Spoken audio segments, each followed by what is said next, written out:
Hello and welcome. आप देख रहे हैं हेल्थ अपडेट और मैं हूं आपके साथ अनुज शर्मा। चलिए बिना देरी किए नजर डालते हैं आज की हेल्थ से जुड़ी मुख्य खबरों पर। गुजरात में गरबा खेलने के दौरान 10 लोगों की हार्ट अटैक से मौत। देश में हार्ट अटैक के मामले काफी तेजी से बढ़ रहे हैं। हम आए दिन सुनते हैं कि जिम में एक्सरसाइज करते समय या फिर डांस करते समय किसी व्यक्ति को हार्ट अटैक आया।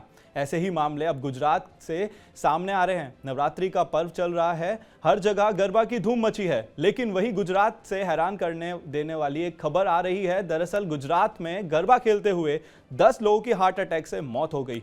गुजरात के कपड़वंज खेड़ा में रविवार 22 अक्टूबर को गरबा खेलते समय 17 साल का युवक वीर साहा अचानक बेहोश होकर गिर गया। उसे तुरंत अस्पताल ले जाया गया, जहां उसे मृत घोषित कर दिया गया। ऐसा ही कुछ बड़ौदा में 13 साल के लड़के के साथ भी हुआ। अहमदाबाद में 28 साल के युवक रवि पांचाल, वडोदरा के 55 साल के शंकर राणा भी उन लोगों में शामिल हैं जिनकी गरबा खेलते समय हार्ट अटैक से मौत हुई। अगली खबर, सरकारी लैब में करवाई खून की जांच, रिपोर्ट देखकर युवक के होश उड़े। छपरा के सबसे बड़े सदर अस्पताल में इलाज कराने आए एक मरीज की जांच रिपोर्ट में गड़बड़ी सामने आई है। डेंगू होने की आशंका होने पर छपरा रहने वाला युवक एक सदर अस्पताल में इलाज करवाने गया, जहां डॉक्टर ने युवक को ब्लड टेस्ट करवाने के लिए कहा।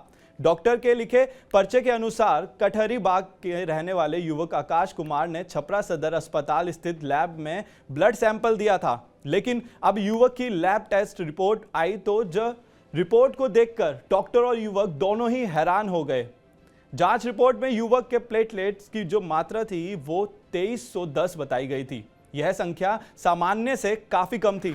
जानकारों के अनुसार ऐसी स्थिति में लोग या फिर युवक की मौत भी हो सकती है। वहीं जांच के बाद भी युवक स्वस्थ था और आराम से चल फिर रहा था। ऐसे में अपनी तसल्ली के लिए युवक ने प्राइवेट लैब में दोबारा ब्लड टेस्ट करवाया। तब प्राइवेट लैब की रिपोर्ट में युवक का प्लेटलेट काउंट 2 लाख था। सदर अस्पताल छपरा के जांच घर द्वारा दी गई रिपोर्ट पूरी तरह गलत साबित हुई। ऐसे में सबसे बड़ा सवाल उठता है कि जिले के सबसे बड़े अस्पताल की जब लैब रिपोर्ट ही सही नहीं है तो उसमें मरीजों का इलाज कैसे किया जा रहा है। अगली खबर, डॉक्टर नहीं बल्कि फार्मासिस्ट चला रहे थे अस्पताल, पुलिस ने मारा छापा। मुरादाबाद सिविल लाइंस थाना क्षेत्र में एक फार्मासिस्ट अस्पताल का संचालन कर रहा था। इस बात की जानकारी मिलने पर डिप्टी सीएमओ ने छापेमारी कर अस्पताल सीज कर दिया गया। वहीं थाने में एप्लीकेशन देकर एफआईआर दर्ज कराई गई है। Deputy CMO doctor Sanjeev Kumar Belwal ने बताया है कि बीते दिनों सिविल लाइंस के मऊ रेलवे फाटक के पास संचालित ताज हेल्थ केयर एवं ताज मेडिकल सेंटर की शिकायत मिली थी। शिकायत के बाद अस्पताल में छापेमारी की गई। इस दौरान अस्पताल में शाकिर नाम का युवक मिला। उसके पास फार्मासिस्ट का डिप्लोमा था। जांच के दौरान पता चला कि शाकिर अस्पताल का संचालन कर रहा था। अस्पताल में फायर सेफ्टी इक्विपमेंट्स भी नहीं थे। एविडेंस के आधार पर आगे की कार्रवाई की जाएगी।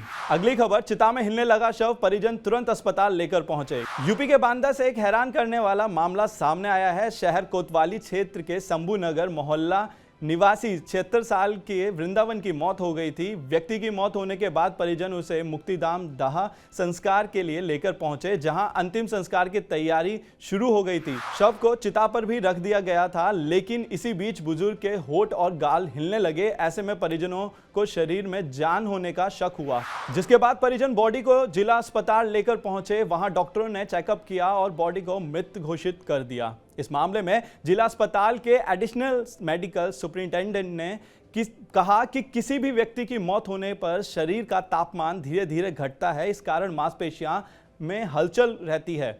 ऐसा कई बार देखा गया है। ऐसे में हलचल से व्यक्ति जिंदा प्रतीत होता है, लेकिन उसकी मौत हो चुकी होती है।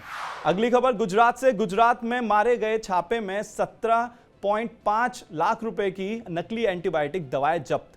गुजरात के अलग अलग शहरों में छापेमारी के दौरान गंभीर बीमारियों के इलाज में इस्तेमाल होने वाली 17.5 लाख रुपए की नकली एंटीबायोटिक दवाएं जब्त की गई और इस सिलसिले में 4 लोगों को गिरफ्तार किया गया है।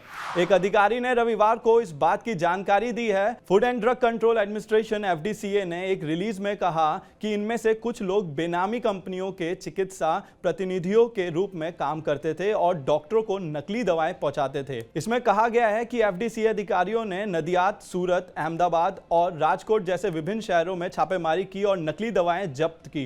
रिलीज के अनुसार आरोपियों को हिरासत में लेकर आगे की जांच के लिए अहमदाबाद के ईशानपुर पुलिस को सौंप दिया गया है। अगली खबर, भारत ने फिलिस्तीन के लोगों के लिए चिकित्सा सहायता आपदा राहत सामग्री भेजी। विदेश मंत्रालय के आधिकारिक प्रवक्ता अरिंदम बागची ने रविवार को जानकारी दी है कि भारत ने फिलिस्तीन के लोगों के लिए रविवार को 38 टन आपदा राहत सामग्री भेजी है। भारत द्वारा भेजी जा रही मानवीय सहायता में तरल पदार्थ और पेन किलर शामिल हैं। लगभग 38 टन आपदा राहत सामग्री में टेंट, स्लीपिंग बैग, तिरपाल, basic sanitisation, utilities, water purification tablet जैसी जरूरी चीजें शामिल हैं। आज हेल्थ अपडेट्स में इतना ही। आप देश और दुनिया तमाम खबरों के लिए देखते रहें TV9 भारतवर्ष।